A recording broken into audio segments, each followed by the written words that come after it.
Welcome to Underworld UK, where Britain's darkest stories are brought to light. From the gritty streets of gangland London, Liverpool, Manchester and Birmingham, from Curtis Warren to the Cray twins to county lines and modern-day true crime, we cover everything. Bringing you new videos every week. Subscribe so that you'll be notified when the next video is put out.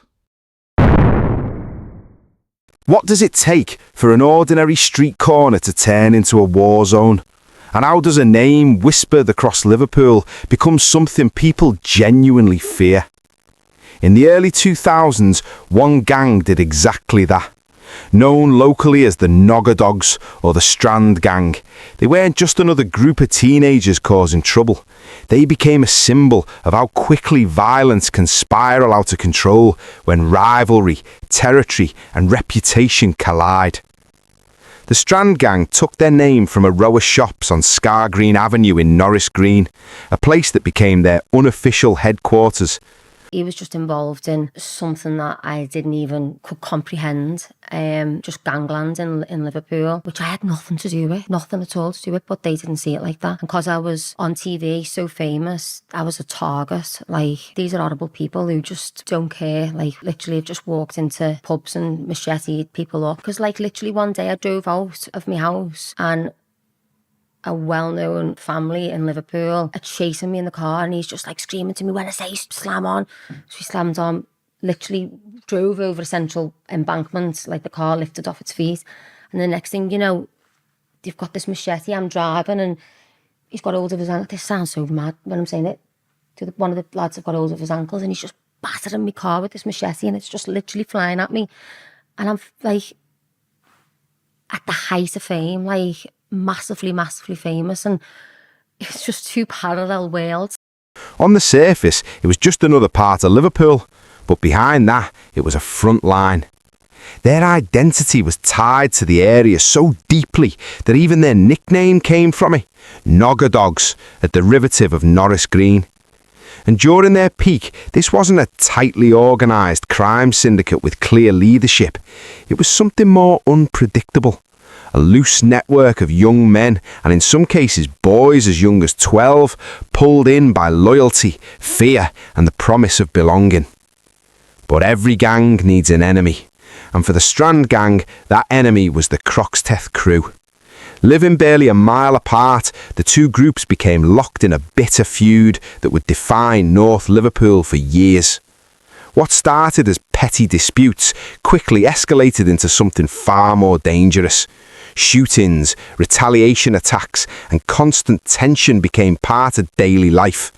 At one point, there were at least 17 separate incidents where members of these gangs opened fire on each other.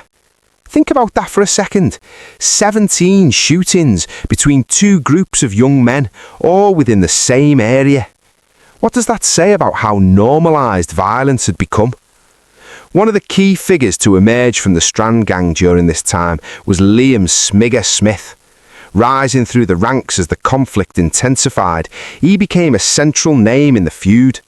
Some even believed he played a role in the 2004 killing of Danny MacDonald, a murder that many see as the moment everything truly escalated. Whether that was ever proven or not, what's clear is this: after that shooting, there was no going back. In August 2006, the cycle of revenge caught up with Smith. After visiting a friend inside Altcourse prison, he walked out into an ambush. Around 20 rival gang members had been lying in wait. Within moments, he was shot in the head at point-blank range with a sawn-off shotgun. It was brutal, calculated, and sent a clear message. This wasn't just rivalry anymore, this was war. And here's the question: when violence reaches that level, does anyone ever really win? But as shocking as that murder was, it wasn't the moment that brought national attention. That came a year later, and it changed everything. In August 2007, 11-year-old Rhys Jones was walking home from football practice. At the same time, a Croxteth Crew member, Sean Mercer, had been told rival Strand Gang members were nearby. Armed with a revolver, he rode to the location and opened fire. None of his intended targets were hit. Instead, an innocent child, someone completely unconnected to the feud, was caught in the crossfire and killed. That single moment forced the entire country to look at what was happening in Liverpool. Because this wasn't just gang members attacking each other anymore. This was the consequence of a culture that had spiralled beyond control. So ask yourself, how many warning signs were ignored before it got to that point? Even after that tragedy, the violence didn't just disappear overnight. The feud continued to cast a shadow over Norris Green and Croxteth.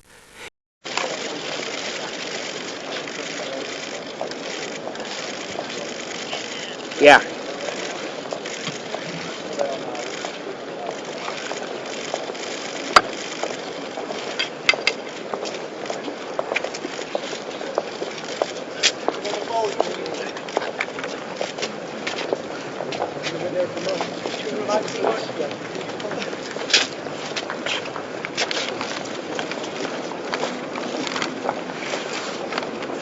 Finally, justice has been done for Rhys. Firstly, we would like to record our enormous gratitude to the Merseyside police officers whose professionalism and perseverance secured this outcome, especially to DCI Kelly and our family liaison officers Damien Ord and Debbie Ryle. Our sincere thanks also to Neil Flewitt and White and their team, and also to Helen Morris from the CPS. We would also like to take this opportunity to thank our employer Tesco for their understanding during this most difficult time. From the day Rhys died, the kindness shown to us by the people of Liverpool has been immeasurable. For this we will always thank you from the bottom of our hearts.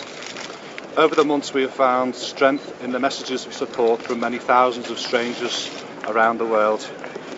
For us as a family, today is not the final chapter in this tragedy, but now at least we can begin the challenge of rebuilding our lives. Thank you all very much. Years later, in 2012, another key figure linked to the Strand Gang, Joseph or Joey Thompson, was shot dead in the street. A father of four, gunned down in what many believed was connected to ongoing tensions within the same world of gang conflict. Despite arrests and a major investigation, no one has ever been charged with his murder. A £20,000 reward was even offered, and still, silence. That wall of silence became one of the defining features of these cases. Witnesses knew things, people talked, but when it came to stepping forward, fear kept mouths shut. And that raises another question. How do you stop violence in a community where people are too afraid to speak? To understand why gangs like the Nogga Dogs existed in the first place, you'd have to look beyond the individuals. Liverpool has a long history tied to organised crime, partly because of its status as a port city.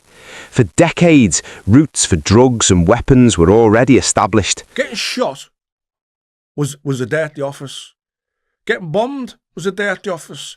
Part and parcel of the life. I know it sounds crazy, but it's part and parcel of the life. It goes with the territory. Yeah, you can be lifed off or killed. It goes with the territory. The best thing I ever did was not be chased out of Liverpool. Leave Liverpool of my own accord. At 57 years of age, I left. Yeah, and I was born there. Yeah, and I fucking run that city.